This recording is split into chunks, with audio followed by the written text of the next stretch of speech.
할아버지 치매 검사받게 해서 재산 뺏자. 문틈 사이로 들린 사위의 낮은 목소리가 내 온몸을 얼어붙게 만들었습니다. 내 피부치들이 내 돈을 노리고 있다는 걸 그 순간 깨달았거든요. 하지만 이 이야기는 거기서 시작된 게 아니라 몇 달 전부터 시작되었습니다. 내 이름은 이만수, 올해 72입니다. 평생을 철공소에서 일하며 살아왔어요. 새벽 5시면 어김없이 일어나서 작업복을 입고 철공소로 향했습니다. 거친 쇳덩어리를 다듬고 깎고 용접해서 세상에 필요한 물건들을 만들었어요. 뜨거운 불꽃이 튀는 용접 작업장에서도 묵묵히 내 일을 해냈습니다. 그렇게 수십 년을 일하다가 정년이 되어서 퇴직을 했습니다. 많은 분들이 정년 후에 무료해하지만 저는 달랐어요. 동네 청소년 공방에서 아이들에게 목공을 가르치기 시작했거든요. 젊은 친구들아, 나무는 살아있는 생명이야. 함부로 다루면 안 돼. 이렇게 말하며 한 명 한 명 정성스럽게 가르쳤습니다. 아이들도 처음엔 어색해했지만 제 따뜻한 마음을 알고는 할아버지, 이렇게 하는 거 맞아요. 하며 가까이 다가오곤 했어요. 하지만 저에게는 깊은 아픔이 하나 있었습니다. 사랑하는 아내를 일찍 떠나보낸 거예요. 그 아픔을 혼자 감당하며 부산 영도 언덕 위 오래된 다가구 주택 2층에서 홀로 살기 시작했습니다. 집주인 아저씨와는 특별한 인연이 있었어요. 처음 이사 왔을 때부터 정이 들었거든요. 만수 형님, 집 관리 좀 부탁드려요. 집주인이 부탁하면 마다하지 않았죠. 전기 콘센트가 나가면 고쳐주고 수도꼭지에서 물이 새면 교체해주고 이런 일들을 돈을 받지도 않고 그냥 이웃 사이라며 도와주었어요. 집주인도 그런 저를 고마워했나 봅니다. 작년 겨울에 깜짝 제안을 했거든요. 형님, 사실 제가 사업을 정리하고 고향으로 내려가려고 하는데요. 이 집을 남에게 파는 것보다는 살던 사람한테 넘기는 게 마음 편해요. 그래서 건물 일부 지분과 함께 1층 작업 공간 사용권까지 시세보다 훨씬 저렴하게 저에게 넘겨준 거예요. 정말 괜찮습니까? 이렇게 해주시면 제가 너무 미안한데요. 형님께서 지금까지 이 집을 얼마나 잘 돌봐주셨는데요. 당연한 거죠. 그 순간 제 마음속에는 따뜻한 감동이 밀려왔습니다. 세상에 이런 고마운 사람이 있구나. 나도 참 복이 많은 사람이구나. 그렇게 해서 저는 드디어 제 자신만의 공간을 갖게 되었어요. 1층에는 작업 공간이 생겼고 2층은 여전히 생활하는 곳이었죠. 이제 좀 안정된 것 같구나. 그렇게 생각했습니다. 아침에 일어나면 1층으로 내려가서 목공 작업을 할 수 있었거든요. 톱질하는 소리, 대패질하는 소리가 이 집의 생기를 불어넣어 주었어요. 동네 사람들도 만수 할아버지 솜씨가 정말 좋다며 가구를 주문하기 시작했죠. 할아버지, 우리 집 책상 하나 만들어 주실 수 있을까요? 아, 그럼요. 어떤 크기로 원하세요? 기꺼이 주문을 받았습니다. 그렇게 평화로운 일상이 흘러가고 있었는데 봄이 되면서 예상치 못한 일이 생겼어요. 사위인 강도연에게서 연락이 온 거죠. 43인 도연은 능력 있는 사업가였어요.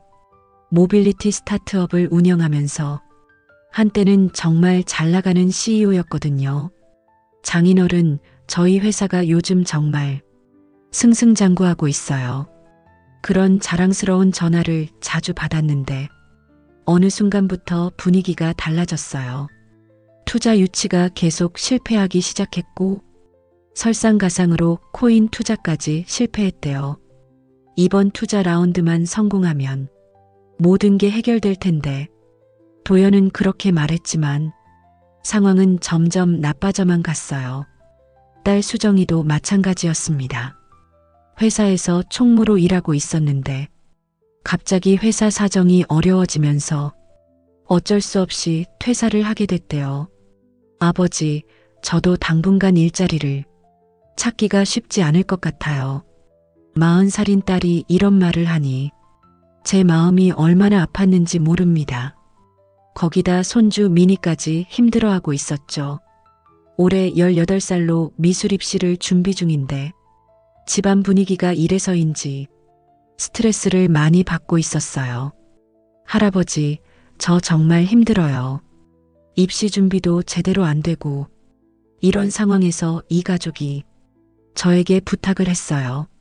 아버지, 저희가 잠깐만 같이 살면 안 될까요? 정말 잠깐만요. 저는 그 말을 들으면서 마음이 복잡했습니다. 피부치가 어려울 때 도와주는 건 당연한 일이라고 생각했거든요. 하지만 한편으로는 뭔가 불안한 기분이 드는 것도 사실이었어요. 잠깐만이라고 하는데 정말 잠깐일까?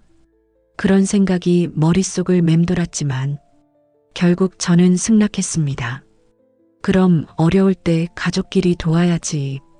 들어와서 같이 살자. 그날 밤 저는 주머니 속 열쇠 뭉치를 만지작거렸어요. 오랫동안 사용해서 녹이 쓴 열쇠들이 손끝에 차갑게 느껴졌습니다. 이 열쇠들이 지켜온 내 공간에 이제 다른 사람들이 들어오는구나. 과연 모든 게 잘 될까? 혹시 내가 잘못 판단한 건 아닐까? 그런 걱정들이 제 마음속에 하나씩 자리 잡기 시작했어요. 하지만 그때까지만 해도 저는 이런 생각을 하고 있었습니다. 가족이니까 서로 이해하고 배려하며 살 수 있을 거야. 잠깐 어려운 시기만 지나가면 다들 제자리를 찾아갈 거야. 그렇게 믿고 싶었던 거죠. 그것이 가족이라고 생각했으니까요. 하지만 세상 일이 항상 우리 마음처럼 흘러가지만은 않는 법이죠. 그리고 정말로 얼마 지나지 않아서 제가 상상하지도 못했던 일들이 하나씩 벌어지기 시작했습니다. 주머니 속 녹슨 열쇠 뭉치가 무겁게 울리는 소리가 들렸어요. 마치 앞으로 닥칠 시련을 미리 알려주는 것처럼 말입니다. 아버지가 치매라고 거짓말하면 돼. 딸의 입에서 나온 말을 들은 순간 내 심장이 멈춰버렸습니다. 내 친딸이 나를 속이려고 하고 있다는 충격적인 사실을 알게 된 거죠. 하지만 이 끔찍한 대화가 나오기까지 며칠간은 정말 평화로웠어요. 가족들이 이사온 처음 몇 주 동안은 마치 옛날로 돌아간 것 같았습니다. 제가 1층 작업실에서 만든 작은 스툴을 손주 미니가 예쁘게 채색해주고 저녁 식탁에서는 파도가 부서지는 소리와 젓가락질하는 소리가 어우러졌어요. 할아버지, 이 의자 정말 예쁘게 나왔네요. 미니가 환하게 웃으며 말하는 모습을 보니 아, 이래서 가족이구나 하는 따뜻한 마음이 들었습니다.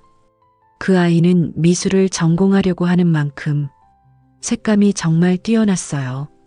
제가 만든 투박한 나무 스툴이 미니의 손을 거치니까 마치 예술 작품처럼 변해버렸거든요. 파란색과 노란색을 적절히 섞어서 바다와 해바라기를 연상시키는 아름다운 의자가 된 거예요. 미나, 너 정말 솜씨가 좋구나. 제가 칭찬하니까 아이가 더 신이 났어요. 할아버지, 다음에는 책상도 만들어주세요. 제가 더 예쁘게 칠해드릴게요. 이런 대화를 나누는 시간들이 정말 행복했습니다. 사위 도연도 처음에는 정말 정중했어요. 장인어른 정말 감사합니다. 이렇게 넓은 공간에 살 수 있게 해주시고 저희가 빨리 정리하고 나갈게요. 그렇게 말하며 90도로 고개를 숙이더라고요. 예의도 바르고 말씀도 조리 있게 하시고 한때 잘 나가는 CEO였다는 말이 정말 믿어질 정도였어요. 아침에 일어나면 안녕히 주무셨습니까? 하고 인사드리고 저녁에 들어오면 오늘 하루 수고 많으셨습니다. 이렇게 정중하게 말씀하시거든요. 딸 수정이도 마찬가지였죠. 아버지, 패 끼쳐서 정말 죄송해요. 조금만 기다려주시면 새집 구해서 금방 나갈게요. 이런 말들을 하면서 집안일도 열심히 도와주었어요. 아침에 일어나면 제일 먼저 청소를 하고 저녁 식사 준비도 알아서 했거든요. 아버지, 오늘 뭐 드시고 싶으세요? 제가 아버지 좋아하시는 음식 해드릴게요. 이렇게 말하면서 정말 정성껏 음식을 준비해 주었어요. 그런 모습들을 보니 제 마음도 한결 편해졌었어요. 역시 내 가족이구나. 어려울 때 서로 도우며 살아가는 거지. 이런 생각을 하면서 마음을 놓았는데 며칠이 지나면서부터 분위기가 달라졌어요. 먼저 알아차린 건 전화였어요. 채권자들의 전화가 하루에 3번씩, 그것도 정말 규칙적으로 아침 9시, 오후 2시, 저녁 7시에 정확하게 걸려오기 시작했거든요. 여보세요. 강도연 대표님 계십니까? 지난번에 약속하신 변제 계획서 언제 주실 건가요? 이런 전화들이 울려댈 때마다 집안 분위기가 순식간에 얼어붙었어요. 처음에는 사위 도연이 당당하게 받았어요. 네, 알겠습니다. 곧 정리해서 보내드릴게요. 투자건이 거의 마무리되어 가고 있어서 조금만 더 시간을 주시면 됩니다. 이렇게 말하면서 여유 있는 모습을 보이려고 애쓰더라고요. 하지만 시간이 지날수록 목소리가 점점 떨리기 시작했어요. 네, 알겠습니다. 최대한 빨리. 네, 노력해 보겠습니다. 이런 식으로 말끝을 흐리면서 전화를 받는 모습이 점점 초라해졌어요. 그리고 전화를 끊고 나면 한동안 멍하니 앉아있곤 했거든요. 밤늦게까지 노트북 앞에 앉아서 브릿지 투자만 되면 정리된다. 이런 말을 혼자 중얼중얼 되뇌더라고요. 마치 주문을 외우는 것처럼 말이에요. 이번에는 정말 확실한 투자자가 있어. 다음 주면 계약서가 나올 거야. 이런 말들을 계속 반복하면서 자기 자신을 달래는 것 같았어요. 하지만 그런 말들이 며칠째 반복되는 걸 보니 뭔가 상황이 심각하다는 걸 알 수 있었죠. 딸 수정이는 더욱 심각했습니다. 낮에는 괜찮은 척 하다가도 새벽 2, 3시에 가만히 일어나서 부엌으로 나와서는 여러 개의 통장들을 테이블에 펼쳐놓고 뒤적뒤적 들여다보고 있었어요. 제가 화장실 가려다가 우연히 봤는데 손으로 계산기를 두드리면서 이것도 부족하고 저것도 부족하고 이런 말을 혼자 중얼거리더라고요. 그러면서 한숨을 푹푹 쉬는 모습이 정말 안쓰럽게 느껴졌어요. 얼마나 답답하면 잠도 못 자고 새벽에 혼자 그러고 있을까 싶었죠. 수정아, 잠은 안 자고 뭐하니? 제가 조심스럽게 말을 걸었어요. 아, 아버지. 깨우셨네요. 그냥 가계부 정리하고 있었어요. 하지만 그 표정이 보통이 아니었어요. 뭔가 절망적인 기색이 역력했거든요. 눈가에는 다크서클이 깊게 패였고 입술은 바짝 마른 상태였어요.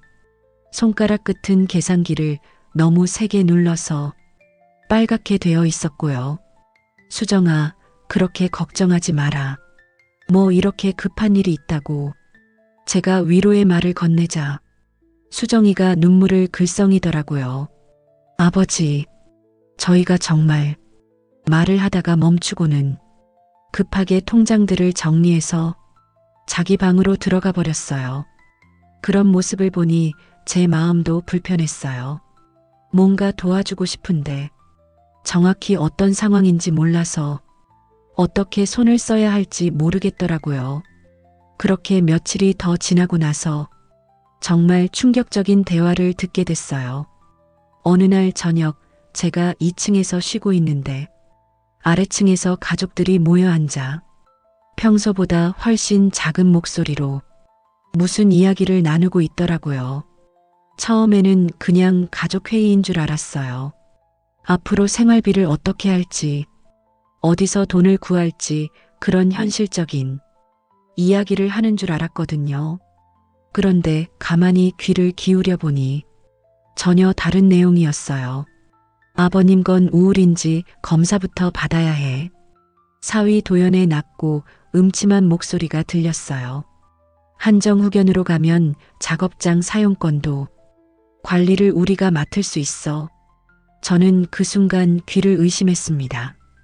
한정후견이 정확히 뭔지는 몰라도 제 재산 관리를 남이 한다는 건 뭔가 이상한 이야기잖아요. 그런데 더 충격적인 건 딸의 대답이었어요. 아버지 최근에 날짜 헷갈리신 거 2번 있었잖아. 수정이가 주저하는 목소리로 말하더라고요. 그거 기록으로 남기면 되지 않을까? 민희가 입시 때문에 안정이 필요하다고 의사한테 말하면 이해할 거야. 그 순간 제 온몸에 소름이 돋았어요. 내 친딸이 나를 속이려고 계획하고 있구나. 날짜를 헷갈린 적이 2번 있다고 했는데 그건 그냥 깜빡한 거였거든요. 한 번은 병원 예약 날짜를 하루 착각했고 한 번은 마트 세일 날짜를 잘못 기억했던 거예요. 그런 사소한 실수를 가지고 제가 치매에 걸렸다고 거짓말을 하겠다는 거잖아요. 더욱 충격적인 건 그 뒤에 이어진 대화였어요. 병원에서 진단서만 받아오면 법원에 한정후견 신청할 수 있어. 그러면 집이며 작업장이며 모든 걸 우리가 관리할 수 있고 아버님은 그냥 용돈만 받으시면 되는 거지. 사위가 마치 모든 걸 계획해 놓은 듯 말했어요. 하지만 아버지한테 미안하지 않아. 딸이 조금 망설이는 목소리로 물었어요. 미안하긴 뭐가 미안해. 어차피 나중에는 우리가 상속받을 거 아냐. 지금 당장 급한데 감정 따질 때가 아니지. 사위가 냉정하게 대답했어요. 그 말을 듣는 순간 제 머릿속이 하얗게 변해버렸거든요. 저는 문고리에 손을 얹은 채 한참을 그 자리에 서 있었어요. 도대체 이게 무슨 일인지 이해할 수가 없었어요. 물론 돈이 급하면 저한테 정직하게 도움을 요청할 수도 있죠. 아버지, 저희가 정말 어려우니까 좀 도와주실 수 있을까요? 이렇게 말하면 저도 최대한 도와줄 의향이 충분히 있었어요. 제 딸이 어려운데 외면할 수는 없잖아요. 가진 걸 나눠서라도 도와주려고 했을 거예요. 하지만 이건 완전히 다른 문제였어요. 제 결정권을 아예 빼앗으려고 하는 거잖아요. 한정후견이라는 게 뭔지는 정확히 몰라도 제 재산을 제가 관리하지 못하게 하는 그런 제도라는 건 대충 알 수 있었어요. 그러면 제 의지와 상관없이 집도 팔 수 있고 작업장도 처분할 수 있고 통장 관리도 다른 사람이 하게 되는 거죠. 제가 평생 모은 돈을 제 마음대로 쓸 수도 없게 되는 거고요. 그런 끔찍한 계획을 세우고 있었던 거예요. 그것도 제 등 뒤에서 몰래 말이에요. 더욱 충격적인 건 이런 계획을 딸과 사위가 함께 짜고 있다는 거였어요. 특히 딸 수정이가 아버지가 날짜를 헷갈렸다고 거짓 증언을 하겠다고 그런 말을 하는 걸 들었을 때는 정말 가슴이 무너져 내렸어요. 내가 기저귀 갈아주고 밤새 업어 키운 그 딸이 나를 배신하고 있구나. 그런 생각이 머릿속을 떠나지 않았어요. 그날 밤 저는 잠을 한숨도 잘 수 없었어요. 계속해서 그 대화가 귓가에 맴돌았거든요. 기록으로 남기면 되지 않을까? 의사한테 말하면 이해할 거야. 이런 말들이 반복해서 떠올랐어요. 마치 악몽을 꾸는 것 같았습니다. 아, 내가 이렇게 늙고 무력해 보이나? 자식들이 나를 이용해 먹을 대상으로만 그렇게 생각하고 있었나? 이런 생각들이 계속 들었어요. 하지만 한편으로는 화가 나기도 했어요. 내가 그렇게 만만한 늙은이인가? 70이 넘었다고 해서 바보가 된 건 아닌데 왜 나를 속이려고 하는 거지? 그리고 무엇보다 서럽기도 했어요. 가족이라는 이름으로 찾아와서 결국은 내 재산을 노리고 있었구나. 그런 현실이 너무 슬펐거든요. 다음 날 아침 식사 시간이 되었어요. 평소처럼 가족들이 식탁에 모였는데 저는 그들의 얼굴을 똑바로 쳐다볼 수가 없었어요. 어젯밤에 들은 그 대화 때문에 모든 게 가짜로 느껴졌거든요. 할아버지, 밥 드세요. 미니가 밝게 웃으며 말했지만 그 웃음조차 진짜인지 의심스러웠어요. 이 아이도 부모들의 계획을 알고 있을까? 장인어른, 오늘 날씨 좋네요. 사위 도연이 평소처럼 인사했지만 어젯밤에 저를 속이려고 계획 세우던 바로 그 사람이구나 하는 생각만 들었어요. 아버지, 많이 드세요. 딸 수정이도 평소처럼 말했지만 이 사람이 나를 치매 환자로 만들려고 거짓말을 하겠다고 했구나. 그런 생각이 머릿속을 떠나지 않았어요. 그렇게 며칠이 더 지났는데 상황은 점점 더 나빠져만 갔어요. 채권자 전화는 더 자주 걸려왔고 이제는 협박조로 바뀌었어요. 강 대표, 이번 주 안에 안 되면 법적 조치 취할 수밖에 없습니다. 이런 무서운 전화들이 계속 오니까 가족들의 표정도 더욱 어두워졌어요. 그리고 저는 그들이 언제 그 계획을 실행에 옮길지 그것만 생각하며 하루하루를 보내게 되었습니다. 과연 제가 이 절망적인 상황을 어떻게 헤쳐나갈 수 있을까요? 어르신, 인지기능은 정상입니다. 의사의 이 한마디에 사위의 얼굴이 돌처럼 굳어버렸습니다. 자신들의 계획이 완전히 무너진 걸 깨달은 순간이었거든요. 하지만 이 결과는 우연이 아니었어요. 저는 며칠 전부터 치밀하게 준비했거든요. 그 충격적인 대화를 들은 바로 그날부터 저는 기록을 시작했습니다. 아침에 눈을 뜨자마자 일기장을 펼치고 오늘은 몇 월 몇 일 몇 시에 일어났는지, 아침 식사는 몇 시에 했는지, 1층 작업실에는 몇 시에 내려갔는지, 이런 하루 일과를 빠짐없이 정확한 시간과 함께 적기 시작했어요. 처음에는 그냥 간단하게만 적었는데 며칠 지나니까 더 자세하게 적고 싶어졌어요. 오전 7시 기상, 세수 후 아침 운동, 오전 8시 아침 식사, 계란 후라이와 된장국, 오전 9시 1층 작업실 출근, 오전 10시부터 12시까지 의자 제작. 이런 식으로 하루 종일 무엇을 했는지 시간대별로 꼼꼼하게 기록했어요. 특히 작업실에서 하는 일들은 더욱 자세하게 적었습니다. 매입 내역도 정확하게 기록했어요. 소나무 각재 20개, 개당 3,000원, 총 6만원. 사포 5장, 개당 2,000원, 총 1만원. 목공용 본드 2통, 개당 5,000원, 총 1만원. 이렇게 구입한 재료들을 하나하나 날짜와 함께 적어 놓았어요. 매출 내역도 마찬가지였습니다. 김신의 주문 식탁 1개, 25만원. 이웃집 할머니 주문 선반 1개, 8만원. 동네 카페 주문 스툴 6개, 총 18만원. 이런 식으로 누가 언제 무엇을 주문했고 얼마를 받았는지 정확하게 기록했어요. 그리고 도면 스케치도 빠뜨리지 않았어요.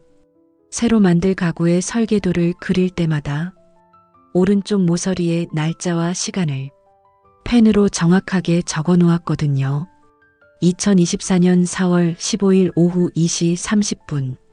고객 요청사항 높이 75cm, 폭 120cm. 이런 식으로 언제 누구를 위해 어떤 가구를 설계했는지 남겨뒀어요. 하지만 가장 중요한 건 휴대폰 촬영이었어요. 작업 과정을 짧게 동영상으로 찍었거든요. 지금은 4월 16일 오전 10시입니다. 오늘은 김신의 주문받은 식탁 다리를 만들고 있어요. 이렇게 말하면서 제가 직접 톱질하고 대패질하는 모습을 촬영했어요. 이 각재는 어제 목재상에서 사온 건데 이렇게 직각으로 자르고 있습니다. 자, 보시죠. 이렇게 정확하게 잘렸죠. 손으로 각도를 재면서 보여주기도 했어요. 계산 문제도 일부러 풀어서 촬영했어요. 지금 식탁 다리가 4개 필요한데요. 각재가 1m짜리고 다리 하나당 75cm가 필요해요. 그러면 1m에서 75cm를 빼면 25cm가 남죠. 그러니까 각재 4개가 필요해요. 이런 식으로 계산하는 과정을 보여줬어요. 이런 영상들을 매일 서너 개씩 찍어서 휴대폰에 저장해뒀어요. 혹시 나중에 제가 정신이 없다고 누군가 거짓말을 하면 이런 영상들을 증거로 보여줄 생각이었거든요. 그런데 이런 기록들만으로는 부족하다는 생각이 들어서 더 알아보고 싶었어요. 그래서 동네 복지관에 가서 법률 상담을 받기로 했습니다. 복지관에는 매주 목요일마다 변호사 선생님이 오셔서 상담을 해주거든요. 선생님, 혹시 가족이 후견을 신청하면 어떻게 되는 건가요? 조심스럽게 물어봤더니 변호사 선생님이 자세하게 설명해 주셨어요. 아, 성년 후견제도 말씀이시군요. 이건 정신적 장애로 인해서 사무를 처리할 능력이 부족한 성년에 대해 법원이 후견인을 선임하는 제도입니다. 하지만 아무나 신청한다고 되는 게 아니에요. 먼저 의사의 진단이 있어야 하고요. 그 다음에 법원에서 심판을 받아야 해요. 법원에서 정말 필요하다고 인정해야 후견인이 정해지죠. 그 말을 듣고 조금 안심이 되었어요. 아무래도 의사 진단이 제일 중요하겠구나. 그럼 의사 진단에서 정상이라고 나오면 후견인을 정할 수 없는 건가요? 그렇죠. 의학적으로 문제가 없다고 나오면 후견 신청 자체가 받아들여지지 않아요. 그런데 혹시 가족들이 거짓으로 증언을 한다면 어떻게 되나요? 변호사 선생님이 심각한 표정으로 말씀하셨어요. 그런 경우를 대비해서 평소에 본인의 생활 능력을 증명할 수 있는 자료들을 꾸준히 남겨두시는 게 좋겠어요. 일기, 가계부, 작업일지 같은 것들 말이죠. 이런 기록들이 있으면 법원에서도 참고하거든요. 그 말을 듣고 제가 하고 있던 기록들이 정말 중요하다는 걸 깨달았어요. 선생님, 휴대폰으로 찍은 영상도 증거가 될 수 있나요? 물론이죠. 본인이 직접 촬영한 영상이 날짜와 시간이 정확하다면 충분히 증거 능력이 있습니다. 특히 복잡한 작업이나 계산을 하는 모습이 담겨 있다면 인지 능력이 정상이라는 걸 보여주는 강력한 증거가 될 수 있어요. 그날 복지관에서 나오면서 제 마음이 한결 가벼워졌어요. 내가 지금 하고 있는 일들이 헛된 게 아니구나. 정말 중요한 준비를 하고 있는 거구나. 그런 생각이 들었거든요. 그리고 며칠 뒤 드디어 그날이 왔어요. 딸 수정이가 조심스럽게 말을 꺼냈어요. 아버지, 요즘 많이 피곤해 보이세요. 한번 병원에서 검사를 받아보시는 게 어떨까요? 무슨 검사를 말하는 거냐? 제가 일부러 모르는 척 물어봤어요. 그냥 건강검진 같은 거요. 요즘 건망증도 좀 있으시고 사위 도연이 거들어서 말했어요. 장인어른 미리미리 체크해 보시는 게 좋을 것 같아요. 정신건강의학과에서 간단한 검사만 받아보시죠. 별 문제 없으시면 안심도 되고요. 저는 그들의 진짜 의도를 알고 있었지만 모르는 척하고 동의했어요. 그래, 그럼 한번 가보자. 어차피 나도 궁금하긴 했어. 일주일 뒤 가족들과 함께 정신건강의학과에 갔습니다. 병원은 생각보다 깨끗하고 밝았어요. 대기실에 앉아서 기다리는데 사위와 딸이 계속 작은 소리로 뭔가 이야기를 나누더라고요. 아마 의사 선생님한테 뭐라고 말할지 미리 상의하는 것 같았어요. 드디어 제 차례가 되어서 진료실에 들어갔어요. 의사 선생님은 젊고 친근해 보이는 분이었어요. 안녕하세요. 편하게 앉으세요. 오늘은 어떤 일로 오셨나요? 딸이 먼저 말을 꺼냈어요. 저희 아버지가 요즘 건망증이 좀 있으셔서요. 날짜도 가끔 헷갈리시고 혹시 치매는 아닌지 걱정되어서 왔어요. 의사 선생님이 고개를 끄덕이시더니 저를 보고 말씀하셨어요. 그럼 간단한 검사를 해보겠습니다. 먼저 이 종이에 시계를 그려보세요. 저는 또박또박 시계를 그렸어요.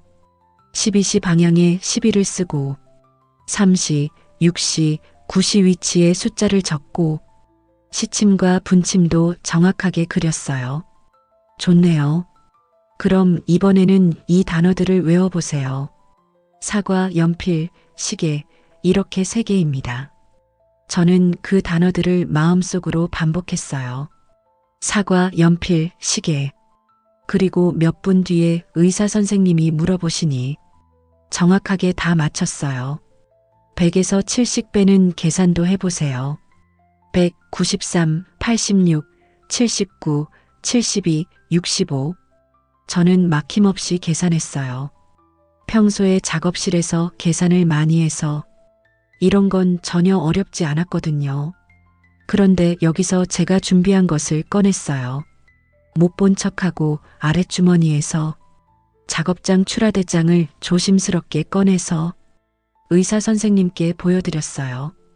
선생님, 제가 요즘 이런 걸 기록하고 있는데 한번 봐주실 수 있을까요?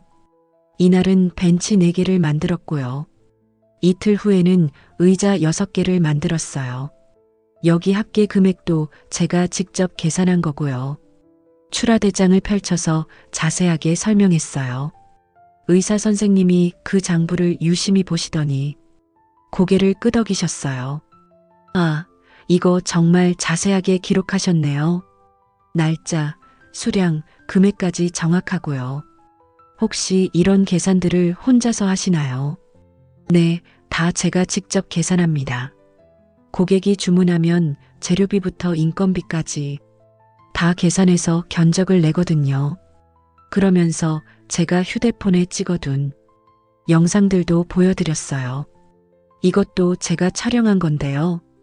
작업하는 과정을 기록해뒀어요. 영상 속에서 제가 목재를 정확히 재고 계산하면서 작업하는 모습이 나왔어요. 의사 선생님이 몇 분 동안 영상을 보시더니 만족스러운 표정을 지으셨어요. 어르신, 인지 기능은 완전히 정상이십니다. 이렇게 복잡한 작업을 혼자서 하시고 장부 관리까지 정확하게 하시는 걸 보니 전혀 문제가 없어 보여요. 그 순간 사위 도연의 얼굴이 돌처럼 굳어버렸어요. 자신들의 계획이 완전히 무너진 걸 깨달은 표정이었거든요. 딸 수정이도 마찬가지였어요. 당황한 기색이 역력했죠. 의사 선생님이 계속 말씀하셨어요. 다만 요즘 스트레스를 많이 받으시는 것 같아요. 가족들과 생활 계획을 명확히 세우셔서 정신적 부담을 줄이시는 게 좋겠습니다. 그 말을 들으니 제 마음이 한결 가벼워졌어요. 의사 선생님도 제 상황을 어느 정도 이해하시는구나. 병원에서 나오는 길에 분위기가 정말 어색했어요. 아무도 말을 하지 않았거든요. 그런데 주차장에 거의 다다랐을 때 딸이 조심스럽게 말을 꺼냈어요. 아버지, 우리 조금만 빌려주세요. 미니 학원비가 정말 급해요. 이번 달 안에 내지 못하면 학원에서 나가라고 해요. 사위도 거들어서 말했어요.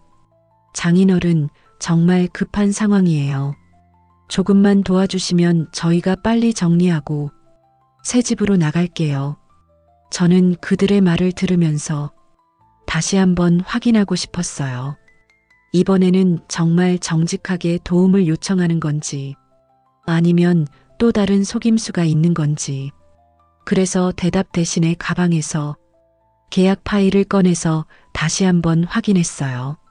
작업장 사용권 계약서, 건물 지분 등기부, 전세보증금 반환 채권 증서. 이 종이들이 마치 갑옷처럼 느껴졌어요. 저를 지켜주는 방패 같았거든요. 수정아, 돈이 필요하면 정직하게 말해라. 하지만 내 결정권을 건드리려고 하면 안 된다. 딸이 고개를 숙이며 대답했어요. 아버지, 죄송해요. 저희가 너무 급해서 잘못 생각했어요. 앞으로는 그런 일 없을게요. 저는 그 말을 듣고 조금 안심했지만 아직도 완전히 믿을 수는 없었어요. 한번 속으려고 했던 사람들을 어떻게 쉽게 믿을 수 있겠어요. 그래도 의사 선생님이 제 인지 기능이 정상이라고 확인해 주신 게 가장 중요했어요. 이제 누가 뭐라고 해도 저에게는 확실한 증거가 있었거든요. 작업일지, 출하대장, 촬영 영상, 그리고 의사 진단서까지. 이런 것들이 모여서 저를 지켜주는 든든한 방패가 되어준 거였어요. 아버지, 우리 망했어요. 전화 너머로 들린 딸의 울음소리에도 제 마음은 흔들리지 않았습니다. 이미 새벽 4시 반에 조용히 짐을 싸서 새로운 시작을 위해 떠난 뒤였거든요. 병원에서 인지기능 정상 판정을 받은 뒤 저는 중요한 결심을 했어요. 이제 더 이상 이들과 함께 살 수 없다. 내 존엄성을 지키기 위해서라도 말이죠. 그래서 그 주 내내 조용히 준비를 했습니다. 먼저 새로운 거처부터 알아봤어요. 오랜 단골인 철물점 김 사장님께 조심스럽게 상황을 털어놓았어요. 김 사장님, 혹시 작업실 임대할 곳 아는 데 없을까요?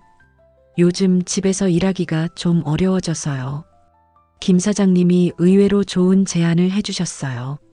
만수 형님, 마침 잘 됐네요. 저희가 공방 협동조합을 운영하는데요. 창고 겸 작업실을 공유로 임대하고 있어요. 여러 목공 장인분들이 함께 쓰고 계시거든요. 혼자 쓰기엔 넓고 함께 쓰기엔 딱 좋아요. 임대료도 저렴하고 위치도 좋고요. 그 말을 듣고 바로 그곳을 보러 갔어요. 바닷가에서 멀지 않은 곳에 있는 오래된 공장 건물을 리모델링한 곳이었는데 생각보다 훨씬 좋았어요. 넓은 공간에 작업대도 여러 개 있고 각종 공구들도 공용으로 사용할 수 있었어요. 이곳 사용료는 어떻게 되나요? 한 달에 50만 원이면 됩니다. 전기세, 수도세 포함이고요. 작업대 하나와 개인 보관함도 제공해요. 제가 지금 내는 관리비보다도 저렴했어요. 무엇보다 마음 편하게 일할 수 있을 것 같았거든요. 그럼 계약하겠습니다. 언제부터 사용할 수 있나요? 다음 주부터 바로 가능해요. 계약서는 내일 준비해 드릴게요. 그 길로 법무사 사무실에도 들렀어요. 혹시 계약에 문제가 없는지 확인받고 싶었거든요. 선생님, 이 계약서 좀 봐주세요. 혹시 불리한 조건은 없나요? 법무사 선생님이 꼼꼼히 살펴보시더니 고개를 끄덕이셨어요. 네, 특별한 문제는 없어 보입니다. 공방 협동조합이라는 것도 합법적이고요. 임대료도 주변 시세에 비해 적정해요. 계약하셔도 될 것 같습니다. 그런데 선생님, 혹시 제 재산 관련해서 확인하고 싶은 게 있어요. 지금 살고 있는 집의 지분이랑 작업장 사용권 말인데요. 법무사 선생님이 등기부등본을 열람해 보시더니 안심시켜 주셨어요. 지분 이전분은 이상 없습니다. 전세 계약도 법적으로 안전하고요. 어르신 서명 없이는 어떤 것도 처분할 수 없게 되어 있어요. 그 말을 듣고 마음이 놓였어요. 설사 가족들이 무슨 수를 써도 제 동의 없이는 아무것도 할 수 없다는 법적 보장을 받은 거였거든요. 그렇게 모든 준비를 마친 주말, 새벽 4시 반에 조용히 짐을 쌌어요. 가져갈 건 많지 않았어요. 오래 쓰던 망치 하나, 손에 익숙한 각도자, 제가 직접 손으로 깎아서 만든 끌 몇 개, 그리고 새로 받은 작업실 계약서. 이게 전부였어요. 옷까지도 꼭 필요한 것만 챙겼어요. 작업복 몇 벌과 평상복 두어 벌, 세면도구랑 간단한 생필품들. 정말 최소한의 것들만 가방에 담았어요. 가족들은 모두 깊게 잠들어 있었어요. 아무도 눈치채지 못하게 조용히 움직였죠. 1층 작업실에서 제 도구들을 챙기고 2층에서 개인 물건들을 정리했어요. 그리고 식탁 위에 짧은 편지를 한 장 남겼어요. 며칠 후 연락하겠다. 걱정 마라. 딱 이 한 줄만 적어뒀어요. 해가 뜨기 전에 모든 이삿짐이 새 작업실로 옮겨졌어요. 김 사장님이 친구분들과 함께 도와주셔서 생각보다 일찍 끝났거든요. 만수 형님, 새 출발 축하드려요. 혹시 필요한 거 있으면 언제든 연락하세요. 그렇게 따뜻하게 배웅해 주시는 모습에 마음이 뭉클했어요. 새 작업실은 바닷가와 가까워서 창문을 열면 바다 냄새가 났어요. 톱밥 냄새 사이로 스며드는 시원한 바다바람이 정말 좋았어요. 제일 먼저 한 일은 문패를 거는 거였어요. 목공 이만수라고 적힌 작은 나무판을 제가 직접 깎아서 만들어서 작업대 앞에 걸었어요. 이제 정말 새로운 시작이구나. 그런 생각이 들면서 마음이 후련했어요. 점심 무렵이 되어서야 휴대폰을 확인했는데 부재중 전화가 수십 통 쌓여 있었어요. 수정이에게서 온 게 대부분이었고 사위 도연에게서 온 것도 몇 통 있었어요. 문자 메시지도 여러 개 와 있었어요. 아버지 어디 계세요? 연락 주세요. 걱정돼요. 아버지 제발 전화 받으세요. 하지만 저는 서두르지 않았어요. 충분히 정리를 마친 다음에 연락하려고 했거든요. 오후 2시쯤 되어서야 딸에게 전화를 걸었어요. 수정이가 전화를 받자마자 울먹이더라고요. 아버지, 어디 계세요? 아침에 일어나 보니까 안 계셔서 편지만 하나 남겨놓고 가시면 저희가 얼마나 걱정하는지 아세요.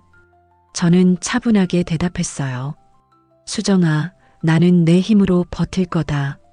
내가 지금 힘든 건 충분히 이해한다. 하지만 내 방식대로 살겠다. 그리고 확실히 해두었다. 내 서명 없이는 어떤 것도 옮길 수 없게 말이야. 딸이 계속 울면서 말했어요. 아버지, 우리 정말 망했어요. 채권자들이 매일 전화하고 이제 정말 어떻게 해야 할지 모르겠어요. 그 순간 전화가 바뀌더니 사위 도연이 나왔어요. 장인어른, 이럴 때 가족끼리 도와야죠. 저희가 이렇게 어려운데 혼자 가시면 저는 단호하게 말했어요. 도연아, 도움에는 경계가 있는 법이야. 경계가 있을 때 도움도 오래 간다. 무작정 기댈 생각만 하지 말고 너희도 정리 계획부터 세워라. 채권자들과 내용 증명으로 새 기한 협의하고 민희는 당분간 입시 부담도 줄여. 급하다고 해서 안 될 일을 하려고 하면 안 돼. 도연이 변명하려고 했지만 저는 더 이상 듣고 싶지 않았어요. 일주일 뒤에 다시 연락하겠다. 그때까지 너희끼리 충분히 상의해봐.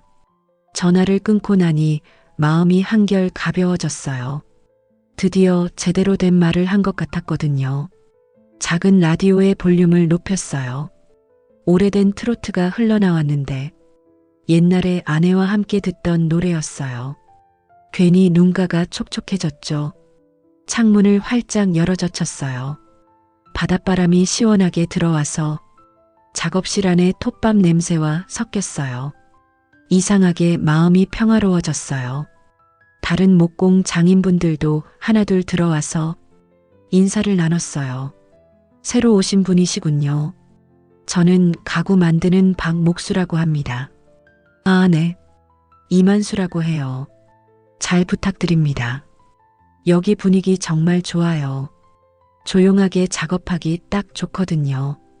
그분들과 이야기를 나누니 혼자가 아니라는 느낌이 들었어요. 저녁이 되어서 간단한 식사를 하고 첫날 정리를 마저 했어요. 도구들을 제자리에 정리하고 작업 계획도 세웠어요. 내일부터는 밀린 주문들을 처리하고 새로운 고객들도 찾아봐야겠어요. 그리고 무엇보다 중요한 건 제 속도대로 살아가는 거예요. 누구의 눈치도 보지 않고 제 방식대로 일하고 생활하는 거죠. 밤늦게 라디오를 들으면서 오늘 하루를 돌아봤어요. 가족들을 떠나온 게 잘한 일일까? 혹시 너무 매정한 건 아닐까? 그런 생각들이 머릿속을 맴돌았지만 후회는 되지 않았어요. 오히려 이제야 제대로 숨을 쉬는 것 같은 기분이 들었거든요. 벽에 걸어둔 목공 이만수 문패가 조명에 비쳐서 반짝였어요. 저 문패 아래서 새로운 인생을 시작하는 거예요. 72의 나이에 말이죠. 가족들과의 관계도 새롭게 정리해야겠어요. 도움을 주되 경계를 분명히 하면서 말이죠. 그게 서로에게 좋은 일이라고 생각해요. 진짜 가족이 되는 길이라고 말이죠. 창밖으로 바다에서 불어오는 바람이 커튼을 살랑살랑 흔들었어요. 내일은 또 어떤 하루가 될까? 그런 생각을 하면서 잠자리에 들었어요. 하지만 마음 한편으로는 알고 있었어요. 이제 정말 중요한 시간이 올 거라는 걸 말이죠. 가족들이 과연 제대로 정리를 할 수 있을지, 아니면 또 다른 방법을 찾으려 할지, 그리고 저는 어떤 선택을 해야 할지, 그런 고민들이 앞으로 기다리고 있을 거라는 걸요. 하지만 지금은 걱정하지 않기로 했어요. 오늘 하루 충분히 용기 있는 결정을 했으니까요. 톱밥과 바다 내음이 섞인 이곳에서 새로운 시작을 준비하면서 말이에요. 아버지, 우리 다시 배우겠습니다. 딸의 진심 어린 말을 듣는 순간 제 마음 깊은 곳이 따뜻해졌습니다. 한 달 전 그 충격적인 계획을 세웠던 그 딸이 이제야 진짜 반성을 하고 있었거든요. 새 작업실에서 한 달을 보낸 어느 날, 딸 수정이가 혼자 찾아왔어요. 문을 열고 들어온 수정이의 모습을 보니 한 달 사이에 많이 달라져 있었어요. 예전처럼 화려한 옷차림이 아니라 수수한 티셔츠와 청바지 차림이었고 얼굴도 많이 수척해져 있었지만 오히려 표정은 더 편안해 보였어요. 손에는 뭔가 여러 개를 들고 있었는데 가까이 와서 보니 반납된 출입카드와 엉망으로 구겨진 영수증 묶음이었어요. 아마도 정리 과정에서 나온 것들 같았죠. 아버지, 안녕하세요. 수정이가 조심스럽게 인사했어요. 오, 수정이 왔구나. 여기 앉아라. 차 한잔 할까? 제가 따뜻하게 맞이하자 수정이가 조금 안도하는 표정을 지었어요. 간단한 차 도구로 녹차를 우려서 딸 앞에 내주었어요. 아버지, 이 작업실 정말 좋네요. 바다 냄새도 나고 분위기도 좋고요. 수정이가 주변을 둘러보며 말했어요. 제가 정성껏 정리해둔 작업 공간을 보더니 역시 아버지셔야 이렇게 깔끔하게 정리하시네요. 진심으로 감탄하는 것 같았어요. 차를 한 모금 마시더니 수정이가 조심스럽게 말을 꺼냈어요. 아버지, 정리하고 나니 보이더라. 우리가 무슨 선을 넘으려 했는지요. 그 말을 하면서 손에 들고 온 영수증 묶음을 테이블 위에 올려놓았어요. 이게 다 저희가 그동안 쓴 돈들인데요. 하나하나 정리해 보니까 정말 부끄럽더라고요. 영수증들을 보니 정말 엉망이었어요. 명품 가방, 비싼 레스토랑, 고급 학원비, 이런 것들에 돈을 쓰면서도 정작 진짜 필요한 것들은 챙기지 못했더라고요. 도연이도 마찬가지였어요. 투자한다고 하면서 사실은 도박이었던 거죠. 코인이며 주식이며 확실하지도 않은 곳에 무작정 돈을 쏟아붓기만 했어요. 수정이가 한숨을 쉬며 계속 말했어요. 그러다가 돈이 떨어지니까 아버지한테 그런 끔찍한 생각을 한 거예요. 정말 저희가 미쳤었던 것 같아요. 저는 차를 한 모금 마시고 차분히 말했어요. 수정아, 돈이 급하면 나에게 빌려달라고 했어야 한다.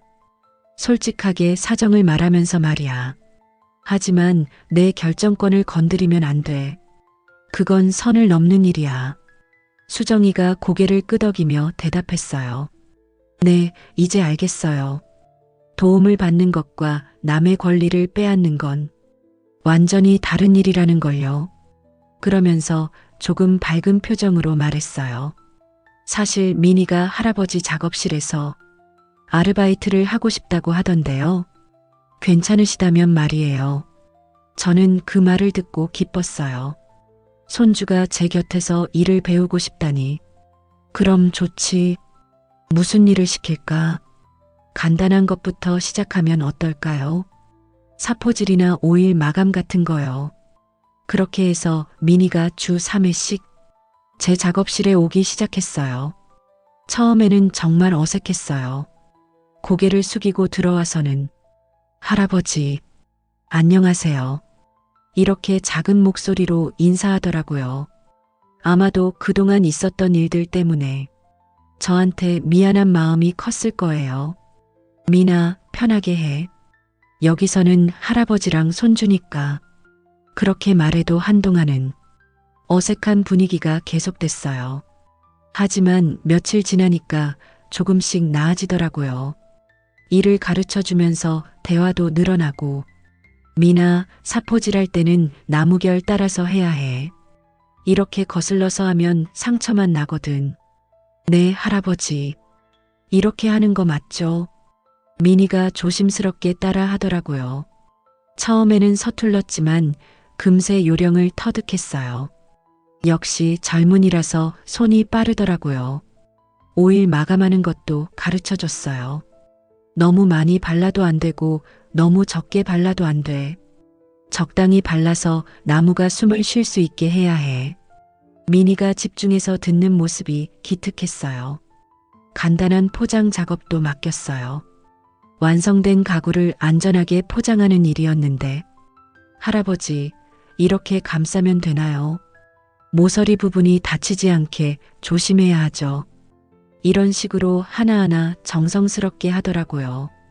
그렇게 일주일, 2주일 지나면서 미니의 표정이 많이 밝아졌어요. 어느 날 작업을 마치고 정리하면서 미니가 갑자기 진지하게 말하더라고요.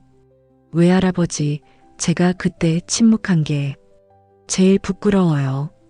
엄마랑 아빠가 할아버지에 대해서 그런 이야기를 할 때 제가 막아야 했는데 그냥 가만히 있었어요.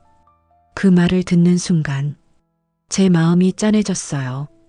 이 아이도 나름대로 죄책감을 갖고 있었구나. 미나, 그때 너는 어린애였잖아. 어른들 문제에 끼어들기 어려웠을 거야. 하지만 지금이라도 이렇게 진심으로 반성하고 있으니까 괜찮아. 그러면서 제가 평소에 생각했던 이야기를 해주었어요. 미나, 목재는 결을 거스르면 금방 쪼개진다. 억지로 구부리려고 하면 부러져 버려. 하지만 물에 적셔서 천천히 굽히면 생각보다 훨씬 넓게 휠 수 있어. 사람도 마찬가지야. 급하게 바뀌려고 하면 오히려 망가져. 하지만 천천히 시간을 두고 변하면 얼마든지 새로워질 수 있어. 아직 늦지 않았다. 미니가 그 말을 듣고 눈물을 글썽이더라고요. 할아버지, 감사해요. 저 정말 열심히 할게요. 할아버지께 배운 걸 잊지 않을게요. 그렇게 한 달 정도 지난 어느 날, 수정이가 미니를 데리러 왔어요. 작업을 마치고 나가는 길에 수정이가 갑자기 멈춰 섰어요. 그리고 저를 향해 깊숙이 고개를 숙이며 진심 어린 목소리로 말했어요. 아버지, 우리 다시 배우겠습니다. 정말 부탁드립니다. 그 말 속에는 진짜 반성과 새로 시작하고 싶다는 간절함이 담겨 있었어요. 저는 잠깐 생각한 다음 짧게 대답했어요. 좋다. 하지만 규칙부터 정하자. 첫째, 서류는 있는 그대로 기록한다. 거짓말하거나 숨기지 마라. 둘째, 서로의 결정권을 침범하지 않는다. 내가 내일을 결정하듯이 나도 내일은 내가 결정해. 셋째, 도움은 명확한 기한과 방법을 적는다.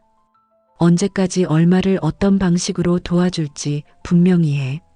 수정이가 고개를 끄덕이며 대답했어요. 네, 아버지. 그렇게 하겠습니다. 이제부터는 정말 다르게 살겠어요. 허영이나 욕심 부리지 말고요. 도연이도 다른 일 알아보고 있어요. 투자 같은 건 당분간 생각도 안 한대요. 그 말을 들으니 다행이라는 생각이 들었어요. 드디어 정신을 차린 것 같았거든요. 그날 저녁 수정이와 민희를 배웅하고 나서 혼자 작업실을 정리했어요. 작업대 위에 노인자가 석양에 비쳐 반짝반짝 빛이 났어요. 가늘고 반듯한 금속선이 벽에 반사되어 길게 뻗어가는 모습이 보였어요. 저는 그 빛을 손가락으로 따라가 보았어요. 부드럽지만 단단한 선이었어요. 아, 이거구나. 내가 지키고 싶은 삶의 형태가 부드러우면서도 단단한 것, 유연하면서도 원칙이 있는 것, 가족을 사랑하면서도 경계를 지키는 것, 도움을 주면서도 휘둘리지 않는 것. 그런 삶이 제가 원하는 거였어요. 창밖으로 바다에서 불어오는 바람이 작업실 안으로 들어왔어요. 톱밥 냄새와 섞여서 만들어지는 독특한 향기가 마음을 편안하게 했어요. 벽에 걸린 목공 이만수 문패가 저녁 햇살에 물들어 있었어요. 이제 정말 제 삶을 찾은 것 같았어요. 혼자서도 충분히 행복할 수 있고 가족들과도 건강한 관계를 유지할 수 있는 그런 삶을 말이에요. 민희가 일을 배우면서 조금씩 성장하고 수정이도 진짜 반성을 하고 있고 저도 제 속도대로 편안하게 지낼 수 있고 이보다 더 좋을 수는 없겠어요. 물론 앞으로도 여러 가지 일들이 생길 수는 있겠죠. 하지만 이제는 두렵지 않아요. 제가 지켜야 할 원칙들이 있으니까요. 부드럽게 대하되 단단하게 지키는 것, 사랑하되 휘둘리지 않는 것, 도와주되 경계를 분명히 하는 것, 이런 것들이 제 삶의 지침이 될 거예요. 그날 밤 잠자리에 들면서 정말 평안한 마음이 들었어요. 길고 복잡했던 이 모든 일들이 결국은 좋은 결과로 이어진 것 같았거든요. 가족들도 변했고 저도 성장했고 무엇보다 서로를 더 잘 이해하게 되었어요. 이제 진짜 새로운 시작이에요. 부드러우면서도 단단한 삶의 시작. 창밖으로 들려오는 파도 소리를 들으며 깊고 편안한 잠에 빠져들었어요. 내일도 좋은 하루가 될 거라는 확신을 갖고 말이에요.